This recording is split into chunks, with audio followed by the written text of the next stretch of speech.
welcome back to the weekly news roundup. These are recorded live Fridays, 9 p.m. Eastern Standard Time if you'd like to catch the show live, or you can just go ahead and watch this edited replay at slightly higher resolution. Anyway, let's go ahead and jump right on in. We have privacy, we have some security, and we have two robotics stories that just had to be covered. So we are covering those as well.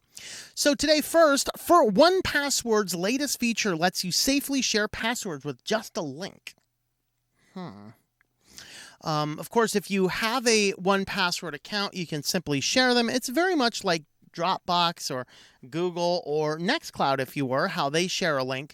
Has an extra little safety widget in that if you are a 1Password user, it will prompt you for a login. If you are not, you have to re-enter your email and receive an authorization code to open it up. So they have actually added some extra security. So it's decent in that respect. The reason I put it in privacy news is this legitimately gives 1Password your email when you're like, I don't have an account. And I'm wondering if they're going to use those emails to like, hey, you should create an account. Next week, hey, you should create an account. 2 days later, hey, you should create an account. Where's the no button? So I don't know if they're going to do that, but still, this is a case of you saying, I have a great, amazing password manager because I don't know that big tech storing all my passwords is stupid. Because you're a normie and you're like, I'm going to send you a password. And you're like, and they're like, stop giving big tech my email address. And I had a client that I think he had LastPass. Like, here's a LastPass. You click the link. Oh, create your LastPass account. Get this. Screw you. I'm like, call him back. You're going to have to export something in an open format. He's kind of used to me by now, so I don't know why I didn't do that to begin with. But anyway, once again, I will reiterate here, I would not ever recommend using 1Pass, LastPass, or any other online password manager. If you have to use an online one, Bitwarden is the best because it is FOSS and well audited, but even then, I would use an offline password manager because if that thing leaks, your whole life is leaking, and that's going to be a really bad day. Well, from The Guardian, the U.S. schools gave kids laptops during the Koofy pandemic. And then the schools spied on those little children. If we can save one child's life, it's worth it. Just don't say that in Loudoun County because, yeah. We can't save that child's life if that child is hurt at the hands of a tranny loony. But nevertheless, according to a survey, 81% of teachers in America said their schools monitor devices, and students are not always aware. So basically the gist of this is the whole, the whole concept of some people don't have computers, some people do. So the students that didn't have computers, the schools give them computers. The problem is those computers provided by the schools were oftentimes loaded down with spyware. In some instances, the parents and the students were aware of this. In some instances, they were not aware of this. Now, out here in State College, because equity is a huge thing out here and people have lost their ever-loving minds, they give actually Chromebooks to every student. And of course, they lock all the DNS to the school, and the school spies on 100% of everything that they do, and that may or may not be known to the students. I really just don't remember. But I have had to fix people's computers and bust them out of the school network because the school DNS system went down one time, and the kid calls me up like, I got to do homework, and I can't get on my computer. I go over and I'm like, oh, they're just tying your system over there. Boom! And I broke the computer free, and he now had a spy-free computer. So it's possible to do these fun things. But this is kind of the problem. Now, what the school said is the school justified this by talking about, oh, there's bullies, and the bullies could lead to either bang ups like happened down in Texas before, the bang up person, after beating somebody up, is now walking free on the streets the next day because, yeah, no one's actually taking this seriously. They're just wanting to pretend in some circumstances, and other circumstances shove it under the rug.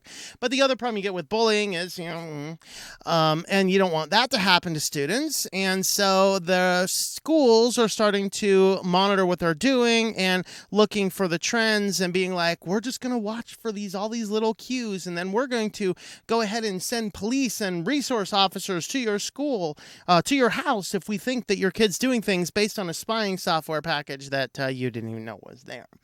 And so that's kind of the gist of the article. The take-home message, of course, is, as we talked about on the supporter stream last night, if there is spy tracking computer on a device, then in reality, everyone needs to be aware of this. So that happens to be what's about there. Now, if you follow the trend of the news, and you know that the news tends to start okay and get worse and worse as it goes down, yeah, this article's crazy, and it's number 2. This is an interesting debate going on over at the Register. So there is apparently a debate series that they do in which different writers and experts, or quasi-experts, or in this case crazy lunatics, all decide that they're going to debate a topic and let's write on it. Well, this topic debate, this expert is suggesting that opt-out is the right approach for sharing your medical records with researchers. Now, we covered several articles like this in the past where you go into the hospital because whatever, you're like, just fix me, doctor, and then it turns around the hospitals are turning around giving all that health and medical data to Google. And Google's like, don't worry, we've de-anonymized it. People can just look everything up and find out who he is anyway.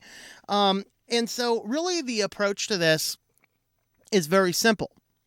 Nobody ever should have their medical data shared unless they explicitly say it's okay.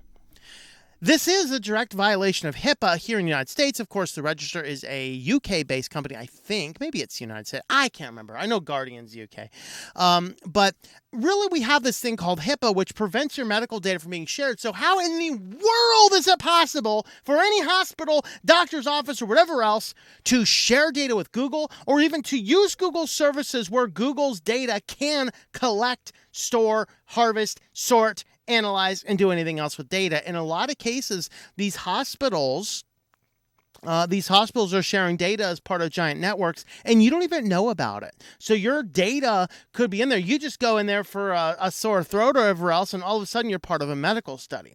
Well, this moron over here who's writing at the Register says opt-out is the right choice. If you don't want your data shared, you should have to go into the hospital and say, don't give my data to anybody, because that's exactly what we think about when we got blood gushing out of our head.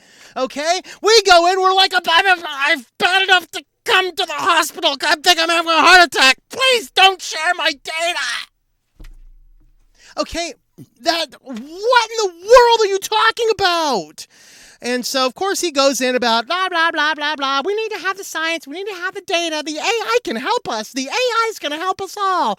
No, the AI is actually not your friend, okay? The AI is there to track and sort and figure you out and to make 0-1 pass-fail decisions on everything and leaving out the doctor in the decision. The AI is there to say, oh, this is what you have. And the doctor says, I don't think that's right. And the AI says, I'm the AI doctor, step aside. And it's like, no, we don't need that happening, guys. We don't need that happening. Okay, so this guy's arguing all for we need to have the medical, we need to collect all this data. The bigger the data samples we have, the better the AI can get, and blah, blah, blah. And I'm thinking, no, because, there was I think it was in Nature magazine, which is one of the more prestigious science journals. They did an article looking at AI in skin conditions. And what they found is that the AI for determining skin conditions is woefully inadequate. In fact, it misdiagnoses about 70-ish% of the time, mostly because of undersampling. Believe it or not, the same rash looks different on a white person's skin than it does on a black person's skin. I know some people would tell you that means the disease itself is racist. No, it's just that melanin in the skin seems to cause appearance changes. Really, that's just what happens. And you could say, well, it just didn't have as much data. We could just give it way more stuff. No, that's actually not going to solve the problem, believe it or not.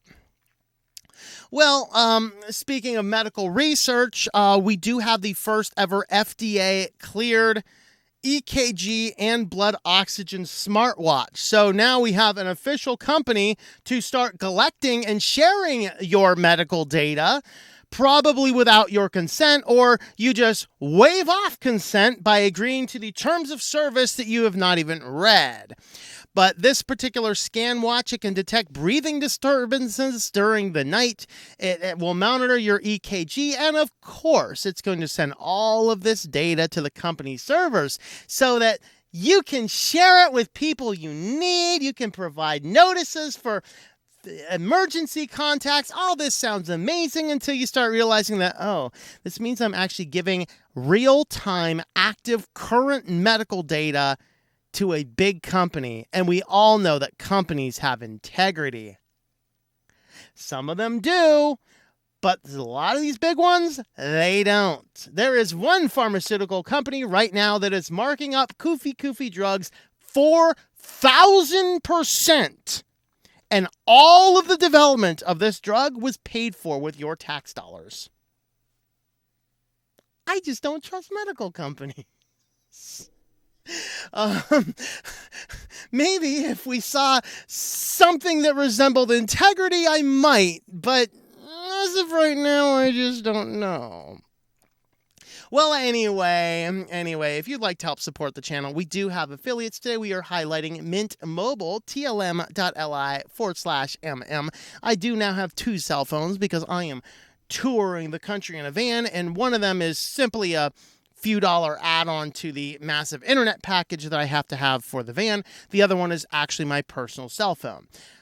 The big name company that provides internet for the van is really expensive. Mint Mobile, I literally pay the same amount for 1 month on my big internet than I do for 1 year on Mint Mobile. I am actually paying $160 for the entire year on Mint Mobile. I have the 4 gigabyte plan. And so for $15 a month, and the more you buy in advance, the cheaper it gets. That's how I'm getting it down to $160. And then you can do 10, 15, and the unlimited. And the unlimited is about, I think it's like 35 gigabytes of data before it starts tearing things down. You can still use it, but it's a little bit slower. And their hotspots work universally, which is actually becoming a big selling point. So definitely have a look at Mint Mobile if you are in need of a cell phone or a change in carriers. tlm.li/MM. Now let's have a look at some security news.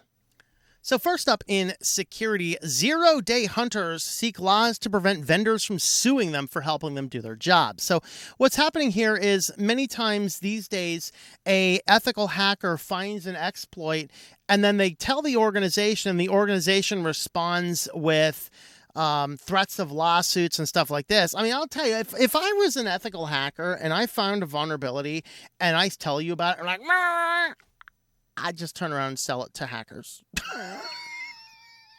They're at least going to pay you something for it.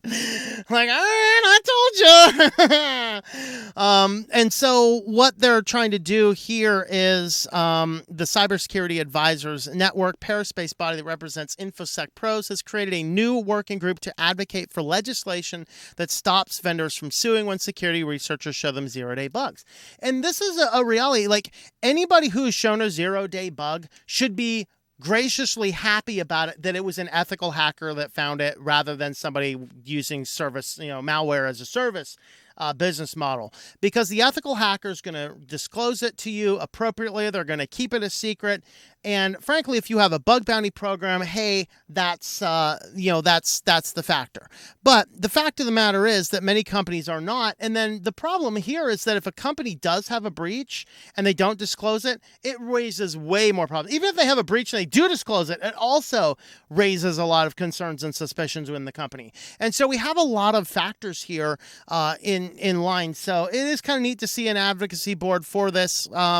I don't know a lot about it to say. I really completely hope they do it. I don't know, maybe they're crazy, but at least we do need to have something in place to protect the ethical hackers who are simply trying to keep data safe, because that's a good thing we need. If the ethical hackers go away, all we're left with is the bad people. It's the same exact argument. If you take all of the firearms away from the lawful people, the only people left with them are the unlawful people. Just a thought. Just saying. All right, Visible confirms account breaches. It took me a while to figure out what are we talking about. So Visible is a Verizon-owned carrier. It's not quite an NMV, well, whatever that thing is. Like Moble, it's NVMO. There you go. NVMO, I think it is. It's not an NVMO. It's a slightly separate part that's still Verizon, owned by Verizon, but selling service under a different name. I think it might actually be a subsidiary company providing low cost. So a lot of the cell carriers are getting kickbacks for having lower costings for impoverished people. So part of the government programs to provide cell phones for impoverished people. I think that's probably what Visible is. And apparently they had a data breach, and it appears, according to the data here and what they're saying, is they think it's a cred stuffing. So credential stuffing is when you're using the same logins and passwords across multiple devices. And I gotta say, I would say that probably poor people would be more inclined to do that than people who have a better handle on life, in all honesty. Just because of the amount of them that I've worked with over my life, they tend to not take things like security as serious as they could. And so I could see that being a valid point, but people were able to get into accounts, buy new phones, switch addresses, and basically steal somebody's number. Now, it does not appear as though there was an actual data breach here. That's why they think it's credential stuffing from other data that had leaked out. So, any case, make sure that you have make sure that you are using different passwords on things. Now, some people are doubting that it was a credential stuffing. Mostly, I think, because of the PIN numbers, because PIN numbers were required, and that's not something that would typically leak out in a data breach. And so, this is kind of what was going on over at Visible. And finally, Apple defends not allowing apps outside the App Store by detailing Android malware problems. I'm going to take serious umbrage with this headline. Here's the reason. If you look at the amount of malware in the Google Play Store, which is the Google equivalent of the Apple Store, that's where all your malware is. We report on all that kind of stuff on the news. And we can't go a week or two without seeing, a new Trojan was found in 100,000 apps. 5 million downloads, all from the Google Play Store. Google Play Store has a problem. But if you're sideloading apps from places like F-Droid and numerous other very safe markets, these markets are safer than the Play Store. So the side-loaded apps in Google are more often safer than the Play Store. Apple does not have a leg to stand on, although I don't think anyone's going to pull out and be like, hey, all of the malware is actually in the Play Store, which is Google's equivalent to the Apple Store. Just saying. And some malware has actually been found in the Apple Store too. So, you allow people to sideload the apps. They can get their apps individually audited. So like every app on F-Droid is independently audited by a security and tech firm.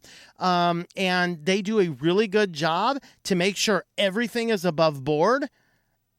And they provide checksums to make sure you're downloading the correct app. These are good things. And this is why Apple needs to sideload apps. But they're still fighting against this. This was one of the things the EU regulators said. They're still fighting against it. But they're saying, there's so many apps in Android. Yeah, the problem is those Android malware is not things people are sideloading by and far. Most of the people that would sideload something on an Android device know enough to look for malware. They're not going online. But if you get somebody that's like, I'm not going to go to F-Droid. That must be full of malware.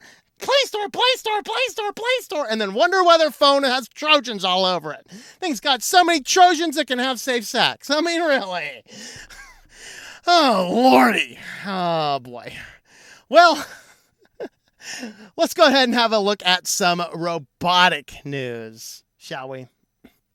First up in robotic news, somebody generated an AI to help train robots. So this is only partially effective.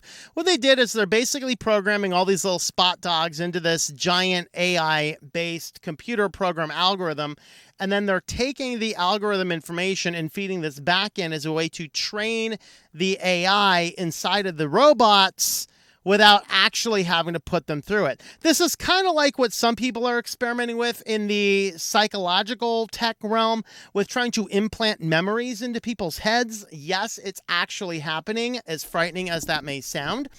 And so what they're doing here is they have created a computer-generated obstacle course. They feed a whole bunch of robots into it. They allow it to run, and then they feed the script back into the AI of the robot to help train them. And it does a decent job with the more with the more coarse portions of the course, but the fine portions of the course they have a problem with.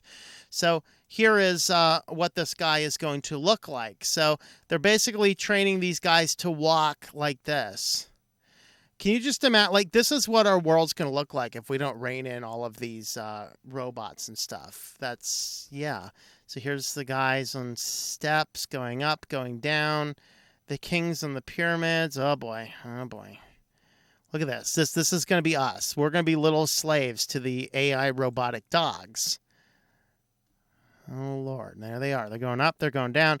And they said here that this was, it worked for the basic stuff, but they still need to put the robots in real world scenarios. Of course, oh, come on up the step, Spot. Come on, Spot. Come on, Spot. Now, you say that, I mean, come on. These things have fun applications. Why not? Well, the problem is that these dogs, if you don't do what they want, you will comply. Because this company has actually mounted assault rifles on the back of Spot the dog. I'm not sure if this is Spot the dog. It's another competing company. So this is the Warzone. And I heard, did not confirm these sources, but I heard that this is something that is being looked at and purchased by the government right now, if that makes you frightening. Robot dogs have been met with equal parts fascination and fear by the public, but their utility for military applications is becoming undeniable. So they're literally mounting machine guns on this thing, the sword. How exciting. Ghost Robotics is the name of the company. So Ghost Robotics and Sword International have teamed up. I think Sword is the company that sells the gun, and Ghost Robotics creates the dog thing. They've teamed up to create a rifle-touting robot dog called the Special Purpose Unmanned Rifle, or the SPUR.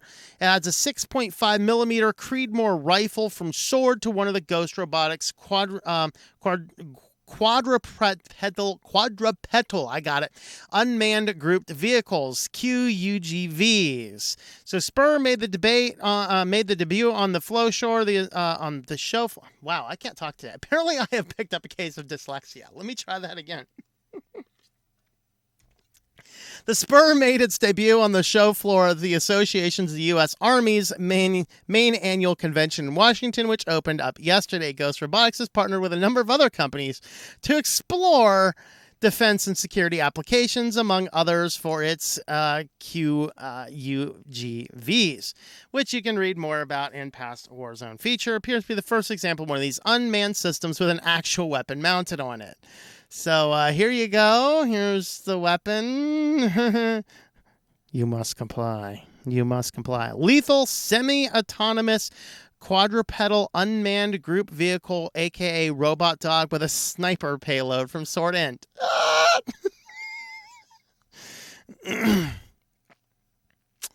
Yeah, Sword International MK17 Mod 1 gun-ear rifle, which is chambered with a 6.5. So same thing there as in this. Okay, what's more terrifying? What's more terrifying? There we have it. And here is a little bit about, you got little Spot the dog. Oh, he's so cute. Oh, let's give him attachments to be able to open stuff up. Let's just go ahead and do more. Oh, all right. We're going to look around. We got lights on. We got cameras. We can see what's going on. Ooh, we found somebody's drugs, apparently. And let's just go ahead and come over here and blow something up now, because here we go, guys. He's about to blow that thing up. Come on. Blow it up. Do it. There you go. And there we are. Houston, target destroyed. And there's a cool army guy controlling one of them. Oh, we only have one picture there. Well, that's lame. That's lame. And I gasped.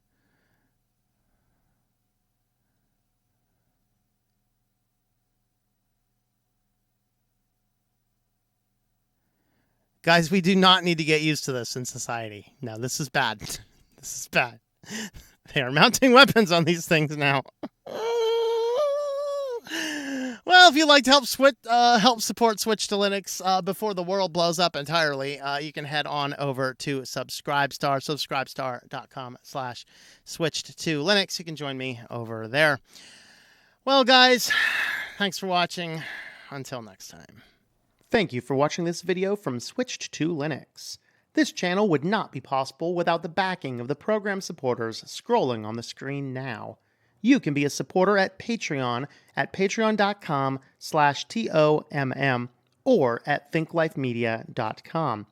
I also want to thank the open source community who creates such excellent software that makes producing this show possible.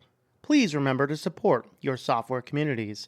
Thank you, and I hope that you enjoy switching to Linux.